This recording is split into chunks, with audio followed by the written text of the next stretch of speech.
Bonjour, bonsoir à tous et bienvenue dans cette vidéo où on va parler motion de censure, Sénat et procès. 49.3. Et oui, ça faisait pas si longtemps depuis le dernier, mais le gouvernement d'Elisabeth Borne a décidé de déclencher l'article 49.3 de la Constitution afin de faire passer le budget de 2023. Une décision qu'il fallait prendre. Un gouvernement se doit de faire les choses. Ce serait le travail de qui sinon ?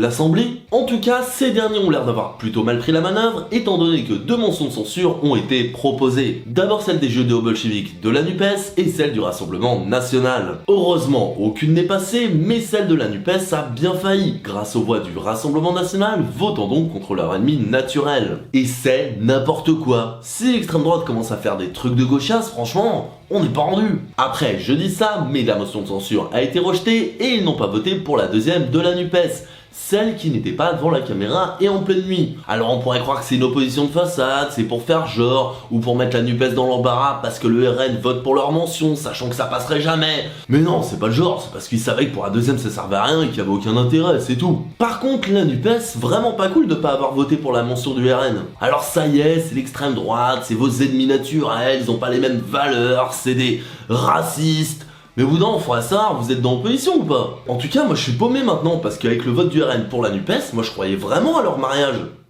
Bah quoi, c'est LRM qui l'a dit, je vois pas pourquoi il mentirait. Sénat maintenant. Le mercredi 19 octobre est un jour historique, car c'est le jour où le Sénat a refusé de faire rentrer l'IVG dans la Constitution. Un jour important, parce qu'on peut dire qu'on a eu chaud. Imaginez, si dans l'un des textes les plus sacrés de notre République, les femmes avaient le droit d'avorter quand elles le voudraient, il se serait marqué noir sur blanc.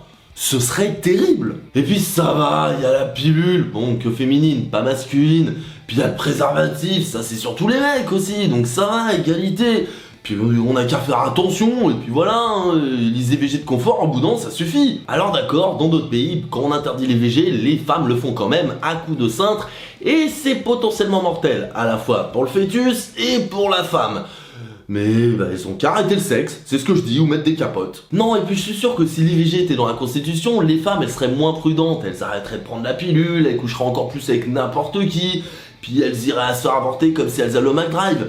Alors ok, d'accord, c'est traumatisant pour certaines, mais bon, faut pas déconner. Non, c'est bien. Du coup, et heureusement, prenons exemple sur les États-Unis, le Sénat a refusé cette proposition en première instance. Par contre, un truc que je me demande, c'est qu'aux USA, après leur polémique sur l'IVG, pour manifester son mécontentement, le chanteur de Green Day, Billie Joe Armstrong, a parlé de ne plus vouloir être américain et a même parlé carrément de quitter le pays. Mais du coup, en France, on aura qui? Karine Le Marchand?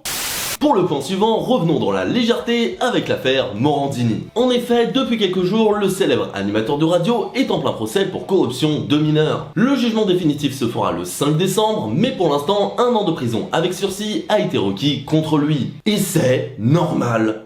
Attends, c'est pas un réalisateur célèbre et décoré, mais un animateur radio. Donc 1 an, ça me paraît justifié. J'accuse. Mais bon, j'avoue que quand j'y réfléchis, 1 an, ça me paraît dur. Après tout, il a rien fait de si horrible que ça. Il a juste demandé des photos dénudées à un mineur. Et des scénarios sexuels à un autre. Et d'accord, il a aussi demandé à des jeunes hommes, oui, toujours mineurs, de se dénuder et de se masturber devant lui pour un casting d'un film qui n'est jamais sorti. C'est vrai. Combien de mineurs? Une quinzaine d'après Morandini, c'est rien du tout. Et puis bon, comme il s'en défend lui-même, c'était soit de l'humour, soit de la maladresse, ça passe. De toute façon, on peut plus rien dire aujourd'hui avec la génération Z et les millénioles. Après, attention, je préfère le dire, Morandini est présumé innocent. J'ai pas envie d'avoir de problème avec l'autre ministre là. Mais sinon, tout va très bien. Après, à savoir si le RN est de droite ou de gauche, bon, je pense que le mariage avec la NUPES, c'est pas pour tout de suite. Allez, salut. Tout va bien.